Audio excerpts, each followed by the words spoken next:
Hello everyone, I welcome you on my YouTube channel maths hub by Manoj Thakur.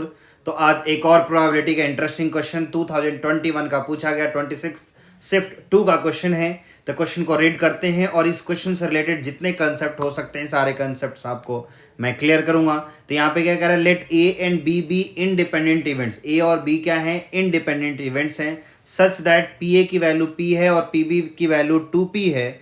The largest value of P for which P of exactly one A और B occurs, A और B में exactly एक ही हो उस चीज की probability हमें given है 5/9। तो आपसे P की वैल्यू यहाँ पे पूछा है कि जो P की सबसे बड़ी वैल्यू हो सकती है वो कौन सी होगी। इन चार ऑप्शनों में से एक ऑप्शन करेक्ट होगा, उसको देखेंगे। तो सबसे पहले इंडिपेंडेंट इवेंट्स क्या होते हैं। तो इंडिपेंडेंट इवेंट्स वो इवेंट्स होते हैं जो एक इवेंट्स दूसरे इवेंट से इंडिपेंडेंट, कोई भी रिलेशन नहीं है। यानी सिंपल वर्ड में अगर हम इंडिपेंडेंट इवेंट्स की बात करें कि इंडिपेंडेंट इवेंट्स क्या होते हैं, तो इंडिपेंडेंट इवेंट्स में हम लोग सिंपली लिख सकते हैं इंडिपेंडेंट इवेंट के अंदर क्या लिखा जा सकता है कि प्रोबेबिलिटी ऑफ, जैसे ए इंटरसेक्शन बी है, it can be written as P A into P B. यानी इंडिविजुअल प्रोबेबिलिटी का प्रोडक्ट का जो होता है वो इंटरसेक्शन के प्रोबेबिलिटी के बराबर होता है। तो this information can only B use in case of independent events. वो इंडिपेंडेंट इवेंट्स होंगे तभी ये हम लोग यूज कर सकते हैं, अदरवाइज यूज नहीं कर सकते हैं। तो इस क्वेश्चन में बोला है कि इंडिपेंडेंट इवेंट है, ठीक है। ये भी इंडिपेंडेंट इवेंट कहाँ से आता है, तो कंडीशनल प्रोबेबिलिटी से, जो हमने पढ़ा है। Probability of A conditional B equal to probability of A intersection B upon probability of B, cross multiply करते हैं और वो इंडिपेंडेंट है तो ए कंडीशनल बी को ए पी ऑफ ए ही लिखा जा सकता है, तो वही P A into P B आता है। तो चलो अपने क्वेश्चन पे चलते हैं कि हमें पी ए दे रखा है, पी बी दे रखा है। क्वेश्चन में जो गिवन है उस इंफॉर्मेशन की बात करते हैं। तो क्वेश्चन में ये कह रहा है कि पी ऑफ एग्जैक्टली, क्या कह रहा है, एग्जैक्टली वन ए और बी अकर, ए और बी में से एग्जैक्टली एक ही अकर कर रहा है वहां पे, तो उसकी प्रोबेबिलिटी दे रखा है 5/9। यानी सिंपली वे में अगर हम बात करें तो दो तरीके से इस क्वेश्चन को कर सकते हैं। सिंपल, अगर एक टाइम पे एक ही अकर कर रहा तो आप इस चीज को चाहो तो ऐसे लिख सकते हो, क्या, P of A intersection B not. इसका मतलब क्या है, इसका मतलब है कि ए है बट बी नहीं है, प्लस अब मान लो इस बार ए रखा है हमने बी नहीं, तो इस बार बी को रख लेते हैं। तो प्रोबेबिलिटी ऑफ क्या लिख सकते हैं, ए नॉट इंटरसेक्शन बी लिख सकते हैं। इसकी वैल्यू क्या है, 5/9। इस तरीके से कर सकते हैं। और अगर चाहो तो इस इंफॉर्मेशन को ऐसे भी यूज कर सकते हैं। मैंने आपको लिखवाया था कि जैसे probability of A not intersection B का भी निकालना हो तो आप इसको लिख सकते हैं P A minus P B, जिस पे कॉम्प्लीमेंट नहीं लगा होता उसमें से उस चीज को हम लोग माइनस कर देते हैं। तो किस पे कॉम्प्लीमेंट नहीं लगा, बी पे, तो P of A not intersection B can be written as P B minus P of A intersection B आप लिख सकते हो। तो चाहे तो अगर probability of A intersection B not को P A minus P of A intersection जो है बी लिख सकते हैं, बट इतना करने की जरूरत नहीं है। एक और इंफॉर्मेशन कि ए और बी अगर इंडिपेंडेंट इवेंट होते हैं तो ए और बी नॉट भी इंडिपेंडेंट होते हैं, ए नॉट बी भी इंडिपेंडेंट होते हैं और ए नॉट बी नॉट भी इंडिपेंडेंट होते हैं। तो इस तरह हमें जो है कि probability of A not intersection B को P B minus P of A intersection B लिखें, या probability of A intersection B not को हम लोग क्या लिखें, P A minus P of A intersection B लिखें। इतना हमें करने की जरूरत नहीं है। सिंपली अगर एक दो इवेंट्स इंडिपेंडेंट होते हैं तो उनके कॉम्प्लीमेंट भी इंडिपेंडेंट होते हैं, तो उसी का यूज करो। तो उसका अगर हम लोग यूज करते हैं तो हमारी क्या बनेगा, P of A intersection B not can be written as, क्या लिखा जा सकता है, इसको लिख सकते हैं P A into P B not plus P A not into P B, ये लिखा जा सकता है। अब सब कुछ क्वेश्चन में गिवन है। पी ए की वैल्यू कितना है, पी ए की वैल्यू तो सर पी है। अब पी बी की वैल्यू क्या है, तो पी बी दे रखा है, पी बी दे रखा है 2p, but P B not, तो ये क्या होता है, तो जो भी अगर पी बी है उसमें से 1 माइनस कर देंगे तो क्या आ जाएगा, पी बी नॉट। ये भी हम लोग जानते हैं, जैसे हमें मान लो पी ए नॉट ही निकालना हो तो पी ए नॉट क्या होता है, 1 माइनस पी ए होता है। पी बी नॉट क्या होगा, 1 माइनस पी बी।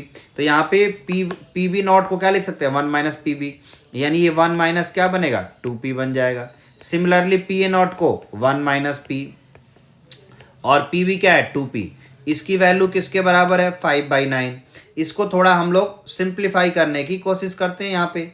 चलो तो इसको सिंप्लीफाई करेंगे तो क्या बनेगा जरा देखते हैं। तो इसको p को मल्टीप्लाई करेंगे तो p into 1 p minus 2p² minus क्या हो जाएगा, पेन डिस्चार्ज हो गया लग रहा है, 1 सेकेंड। तो जैसे ही उसको मल्टीप्लाई करेंगे तो हमारा क्या बनेगा, तो p इंटू 1 वो p हो गया माइनस 2p² प्लस क्या हो जाएगा 2p माइनस 2p²। तो ये सारी टर्म्स हमने मल्टीप्लाई कर दिया तो ये बन गया p minus 2p² minus 2p² plus ये 2p minus 2p² which is equal to 5/9। तो ये हम लोग एलसीएम लेंगे तो 2p plus p which is कितना हो जाएगा 3p minus 2p² minus 2p² 4p² equal to 5/9। Cross multiply करो तो 9 से मल्टीप्लाई करेंगे तो 9 3 जा 27p माइनस 9 4 जा 36p² which is equal to 5। अब इसको क्या करते हैं, इसको क्रॉस मल्टीप्लाई जो है माइनस जो 5 है उसको भी लेफ्ट में ले आते हैं या ये लेफ्ट वाले टर्म को राइट में ले आते हैं। तो राइट में लाएंगे तो क्या बनेगा 36p² minus 27p plus 5 equal to 0। अब इसका फैक्टर करो 36 और 5 का तो क्या लिख सकते हैं 15 और 12 के टर्म में लिखा जा सकता है। तो लिखो तो ये बनेगा हमारा 36p² minus 12p minus 15p plus 5 equal to 0। तो ये 12 इसमें से क्या ले सकते हैं 12p कॉमन ले सकते हैं। तो 12p तो 12 3 जा 36 तो 3p जो है 3p माइनस 1 आ जाएगा। यहाँ से माइनस कितना कॉमन ले लो 5 कॉमन ले लो तो 3p माइनस 1 इक्वल टू 0। तो ये टर्म हमारी क्या बन चुकी है, ये टर्म हमारी बन गई। यहाँ से फैक्टर आ गए, क्या क्या फैक्टर आ गए, एक आ गया 12p माइनस 5 और एक आ गया 3p minus 1 equal to 0।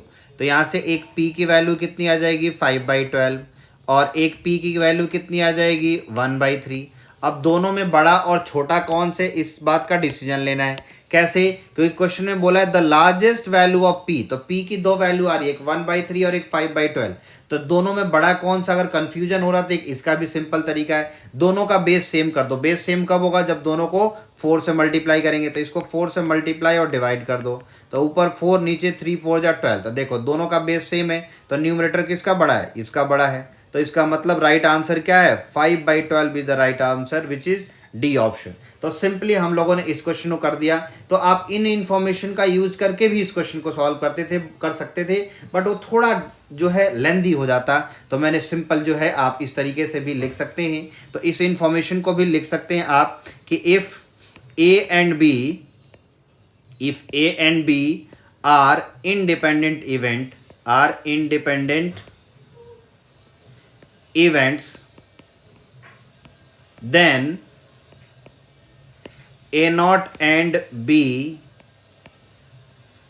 and A and B naught or A naught or B naught are also independent। ये भी क्या होते हैं, इंडिपेंडेंट होते हैं।